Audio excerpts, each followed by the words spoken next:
According to the monitoring of solid waste in Hong Kong, with respect to 2020, the total amount of solid waste disposal was 5.39 million tons in strategic landfills. The average amount of daily waste was 14,739 tons per day. Furthermore, the report reflects that the second largest proportion of MSW was waste paper, which around 2,643 TPD disposal in landfill. And the third largest proportion of MSW was waste plastic, which had 2,312 TPD disposal in landfill.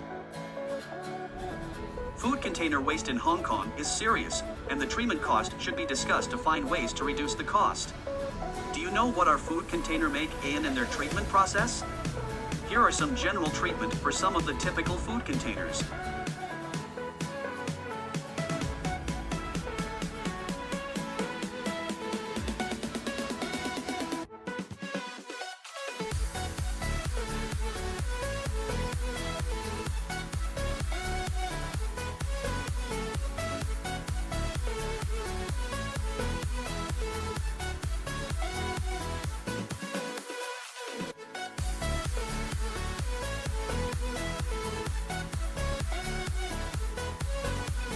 Paper and cardboard waste is the second largest constituent of municipal solid waste in Hong Kong of 21.5%. The types of paper commonly used in food containers are kraft paper, sulfite paper, and paperboards such as whiteboard and solid board.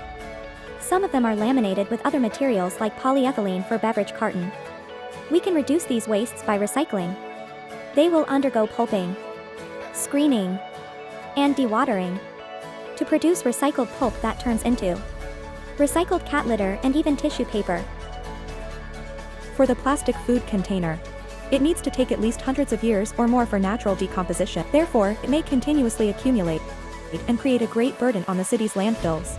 According to their characteristics, there are 7 types of classifications, respectively PET, HDP, PVC, LDP, PP, EPS, and other. It has different resistance to heat, acid, alkaline, alcohol, and oil. Before arrival at the waste treatment facility, plastic undergoes various steps to further processing before it is treated, mainly including sorting, shredding, and compacting. Then, there are a few methods to treat the waste such as incineration, landfill, recycle, and biodegradable.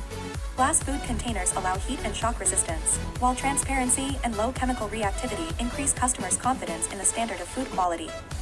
It has 3 types of classification, based on chemical composition, glass colors, and application respectively. Glass can be treated by landfill and incineration, which follow the general treatment process. As for the recycling, it starts from differentiated collection, scarf treatment by manual removal of pollutant bodies, elaborate crushing process and equipment removing non-target materials, and finally vibration for filtering. Do you know what is Hong Kong's current cost for waste treatment? According to the Environmental Protection Department, in 2020, EPD spent $5.9 billion, which is around 41.2% of annual expenditure for maintaining treatment facilities. Since more waste treatment facilities are coming, like IWMF Phase 2 and O-Park, the expenditure on waste treatment is going to increase even more. So how can Hong Kong reduce waste treatment cost? Hong Kong recycle proportion is inadequate. In 2020, 70% of the waste is sent to landfill and only 30% is being recycled, while Singapore has already achieved 40% recycling rate back in 1999. Landfill is not the best way to treat waste since landfill terminate the value of waste. However, the situation is being improved with more treatment facilities being operated. Hence, we need to promote recycling. Expanding secondary raw material market by research organization and local government like UK in 2004 to 2008 can be a solution. Through identifying potential market, it can prevent market saturation and boosting recycled materials value, industry opportunities and investment, promoting recycle industry. Expanding the existing market like local upcycle industry will also be beneficial, as local recycled materials majorly exported to Southeast Asia or mainland. Building up upcycle network can prevent heavy reliance in export and balance out the treatment cost with the potential profit, eventually reducing the treatment cost. Plastic food container prohibition was too slow. The original implementation time is 2025, but the government receives a lot of pressure from different parties. The pace for plastic prohibition needs to be speeded up, and eventually, it turns out the action will be implemented in 2023, which is more reasonable. Furthermore, comparing HK to Korea and Japan, the policy's application has significant impact. It also reflects Hong Kong progress is much slower than other regions. Like the volume-based waste charging system, South Korea has started the scheme in 1995, while HK now starts to propose similar system 27 years later. Hong Kong people also has a lower environmentally friendly attitude as it became a habit for convenience, coming as the first priority instead of environmental protection. It adversely impacts the effectiveness of the implemented policies.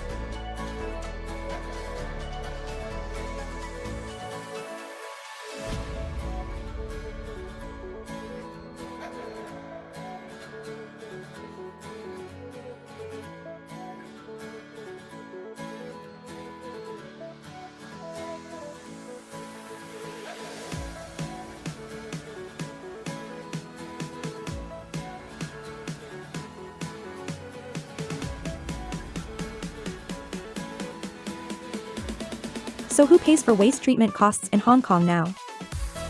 At present, almost all waste disposal costs in Hong Kong are borne by the government.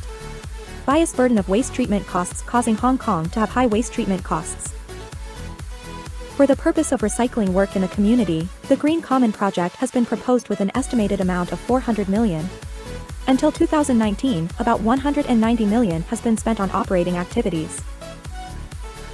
On the other hand, with the producer responsibility scheme being implemented in Hong Kong, there are only a small portion of waste disposal costs that are directly covered by the waste generator.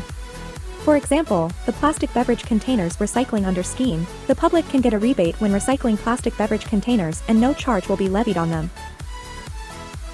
These reasons have failed to make the public aware of their responsibilities and resulted in high levels of waste disposal cost. How can the government help with this situation? To tackle this problem, a waste charging program should be implemented. Through charging people for the disposal of waste, they will become more aware of the problem. This will increase their motivation to sort their waste. As a result, to reduce waste at the source. We all have the responsibility to recycle food containers. To save our earth, also save ourselves. There are three reasons for the high treatment cost for recycling food containers: inadequate recycling proportion, the bias burden of treatment cost, and the slow progress of policy implementation. To solve this problem, it is suggested that raw materials markets be expanded like other countries as good examples. In addition, the government should enhance citizens' awareness of the impacts of food containers on different aspects. Finally, to implement polluter pays system, i.e. user pays for fee and charges. To do so, don't wait for the government to take actions. Let us be a pioneer and start tackling the problems now.